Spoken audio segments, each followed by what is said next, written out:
Hello friends and welcome. It's your boy Larth with LarthMedia, and today I'm going to give my initial reaction slash review of The Northman. That is incorrect. That was the last movie I watched. I'm going to give you my initial reaction review of The Black Phone. 2022, released by Universal Pictures. The Black Phone stars Ethan Hawke as the grabber,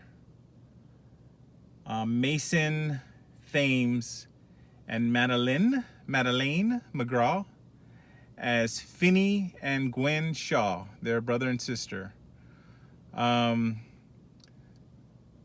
don't really know the rest of the cast. I just looked up those few people. They're the main characters in the film. Where do I start with this film? I'm gonna go into spoilers in this reaction review. So initial word is I enjoyed it. I enjoyed it a lot. I highly recommend it. It's nice to have like an original movie. I had a friend recently say that he's kind of over all the sequels and remakes and all the stuff that Hollywood pumps out mostly. This is pretty much an original horror film.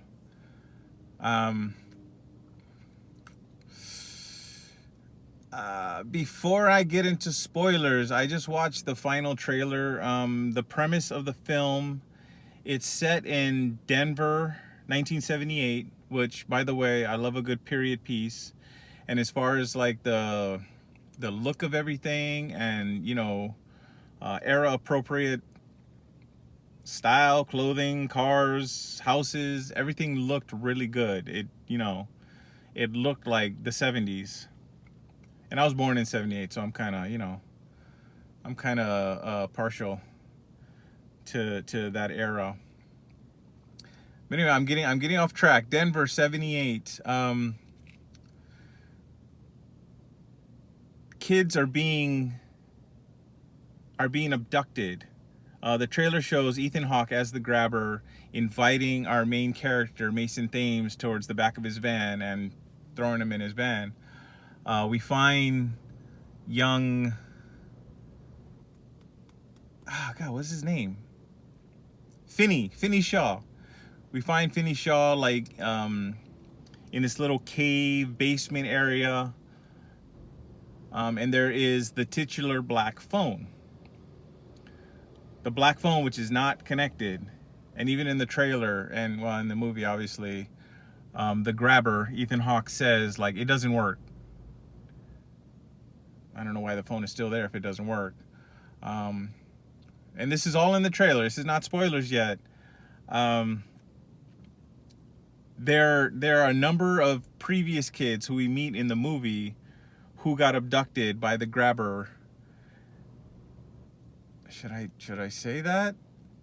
No, I don't think I should say that. Anyway, there's someone calling him on the black phone and giving him hints and clues on how to get out of there. I think that's all I got for no spoilers. Okay, spoiler warning, spoilers.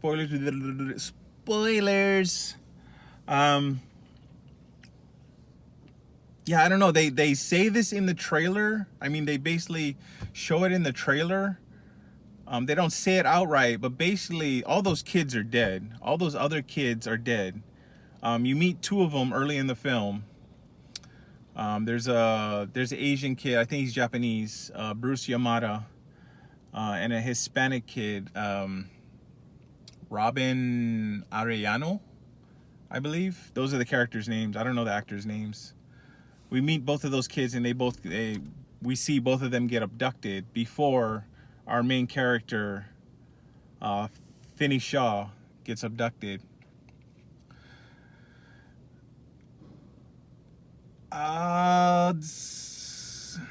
Both the kids, both the child actors were really good in this movie. The girl especially, Madeleine McGraw is the actress, little actor. She was really good. So part of the plot is that Madeleine, and this is shown in the trailer, she has dreams where she sees some of these things that happen. She sees the abductions. In the movie, this causes like conflict between her and her father. And their father is like, he's portrayed as like angry, beat down, drunk. Before they really reveal everything, you can see that he's drinking all the time. He looks fucking angry and depressed. I just swore. And there's a pretty I don't know how you put it. It's not gruesome, but there's a scene where he's whipping his daughter. He's whipping his daughter, Gwen Shaw. And the reason being is that she's having these dreams about what happened at these abductions. And somehow it gets back to the police because she's, whatever, she's telling her friends and probably, rumors and stuff. The cops visit her and they want to know, how does she know these things? Because there's all these details about the case that they haven't released to the public. And they start questioning her.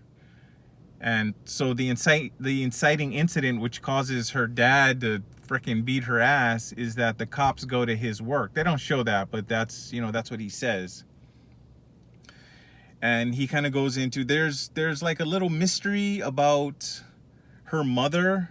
I mean, it's not a big mystery. It's not even that much part of the story. But basically, apparently her mother was, and this is the way the father put it, touched. Meaning that she had something going on in her mind. Probably had visions, premonitions, some kind of psychic connection. I don't know. And that is very upsetting to the father. I think it's implied that that's why he's in such a bad state.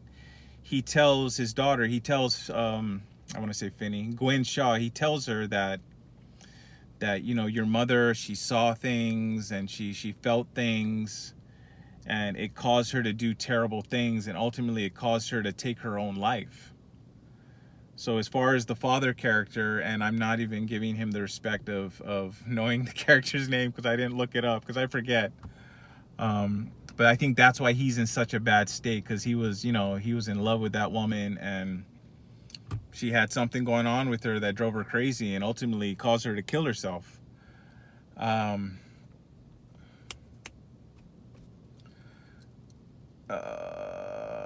So this little conflict between daughter and father happens before our main character, Finney, gets abducted.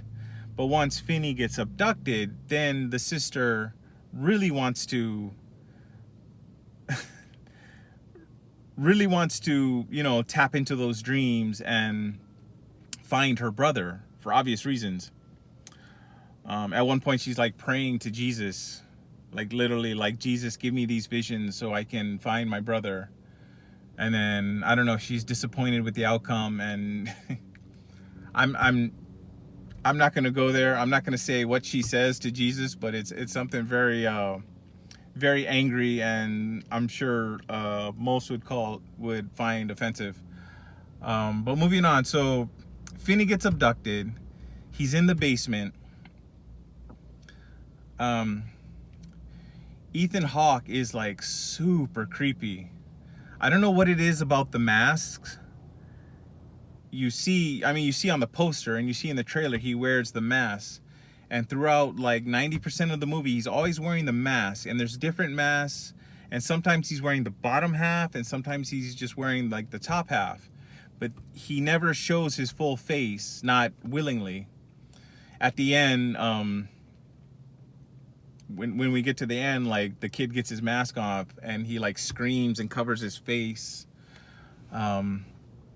There's like, I don't know, I want to watch this movie again. There's like something they're not telling us outright, that, I don't know, perhaps Ethan Hawke was abducted when he was a child, and he was screwed up, and now this is why he does this to kids. But anyway, let's get back to the titular black phone. So Finney Shaw is in the basement. Ethan Hawke's being all nice to him and telling him, like, I'm never going to do anything that you don't want. Don't worry, I'm not going to hurt you. Which it sounds convincing at first, but it's not true. I don't know if they say at some point, one of the kids, so the phone rings and he's getting calls basically from beyond the grave. These other dead kids are calling him and giving him hints on how to get out of.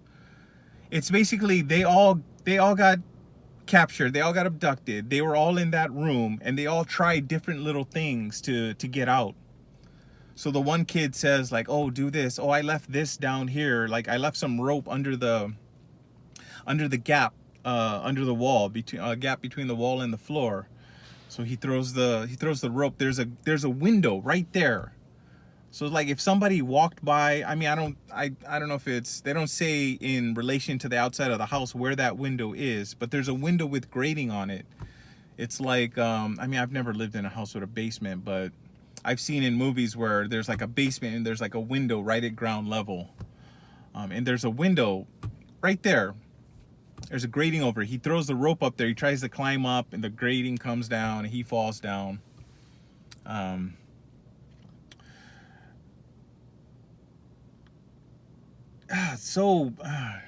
kind of going around and around in my head here. I need to focus. So ultimately, there's one part where he actually gets out of the house. And this is not like the final escape. He gets out of the house with the help of all these kids. Like, Ethan Hawke leaves him in that basement, and it's like a freezer or something. Like the door is like that of a freezer, but he leaves it unlocked. And he just sits. Ethan Hawke does. He just sits at the top of the stairs, you know, coming out of the basement, with no shirt on, pants on, with the mask, holding a belt. And one of the other kids said, like, he wants to play naughty boy. So I guess he wants the kid to try to escape so he can fucking beat his ass. Again, probably something that was done to him as a child. Speaking, that just came to the top of my head, but yeah, it's probably a theme of child abuse and the vicious cycle, which is child abuse. Pretty much all parental behaviors become like cyclical because we end up repeating the actions of our parents in a lot of cases.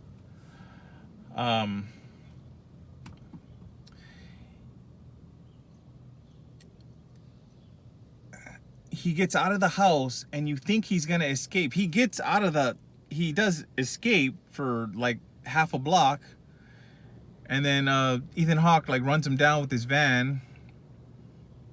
It's the stereotypical windowless van, which was, you know, is commonly used as like the creepy thing to stay away from if you're a kid. And he gets out of the house and Ethan Hawke chases him down and tackles him. And you see, like, the kid is screaming. He's screaming. He's out in public. He's in this neighborhood. He's screaming. And you see lights going on at different houses. All these lights going on. And then Ethan Hawke tackles him and just puts a knife to his throat. Like, if you make a fucking word, if you make an effing sound, I just swore again. Whatever. If you make an effing sound, I'm gonna gut you like a, I don't know. Usually when you gut someone, you cut them down here, but he had a knife right here, like he's gonna cut his throat. Basically, he's gonna cut his throat. And so all those lights that went on, nobody came outside. And all the lights, one by one, they just go out. I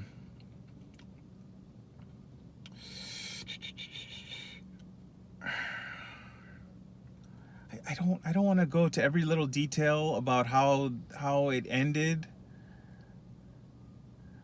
I guess one important plot point is that Ethan Hawke has a brother who's kind of out there, who's doing cocaine all the time, and the cops, when they're canvassing the neighborhood and they're asking all the neighbors, have you seen this kid? Do you know anything? Da da da da da. This is before we know that this is Ethan Hawke's brother. Ethan Hawke's brother is kind of kooky, and he's got like this, he's basically got like this cork board where he's got like little pictures and stuff, and he's basically trying to figure out the case, and he's telling the cops, like, if I come across any other leads, I'll let you know. And at the end, basically at the same time, the girl has her premonition. She's riding around in her bike trying to figure out, she saw a house in her dream, and she's trying to figure out where this house is, and she's riding around in the rain, and this is shown in the trailer, where suddenly there's like a bunch of dead kids, basically the dead kids in front of her. She has a vision, makes her fall off the bike, and she's right there in front of the house. She leads the cops to that house, and the cops break down the door and they go in.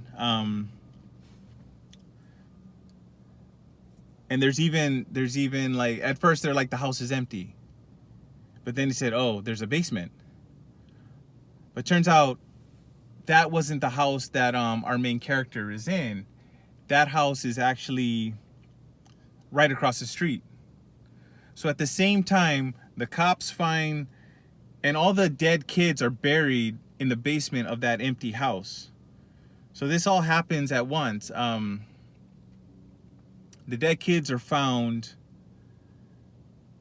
in the house across the street. Our main character, Finney Shaw, finds his way. He kills Ethan Hawke. This little boy, I mean, whatever, he's like early teens. He kills Ethan Hawke. He sets a trap for him.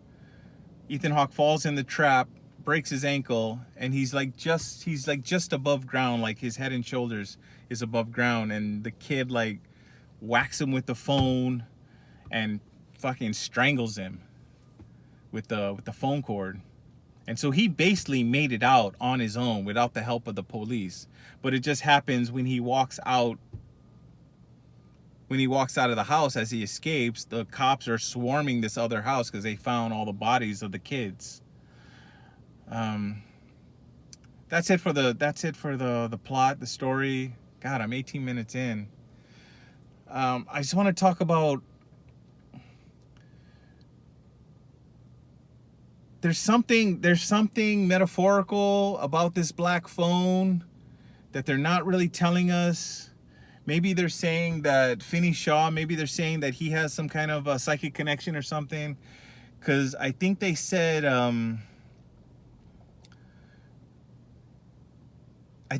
he was the only one that could hear it. He's the only one that could hear the phone.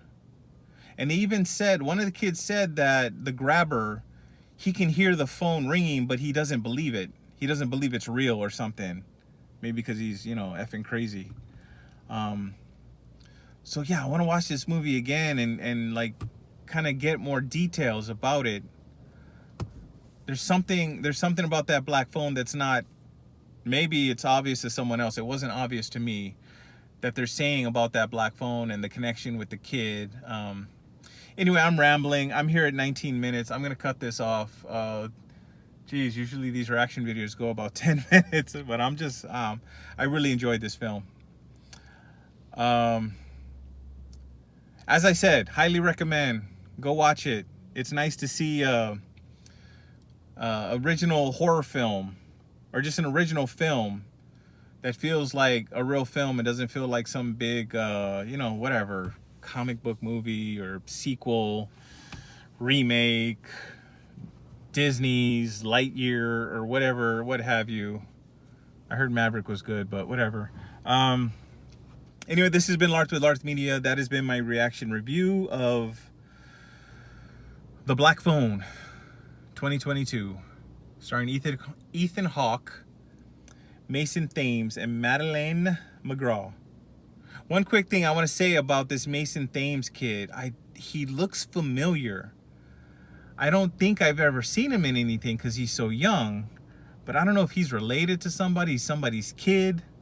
But I don't know. He was giving me that vibe, like I recognize him from somewhere. But anyway, yeah, this has been Larth with LarthMedia. If you want to follow me, you can follow me on all your social media outlets at LarthMedia, Facebook fan page, facebook.com/LarthMedia. I have a podcast, LarthMediaPodcast.buzzsprout.com. Check me out. And that's it. This is me signing off from Regal Theaters. Out.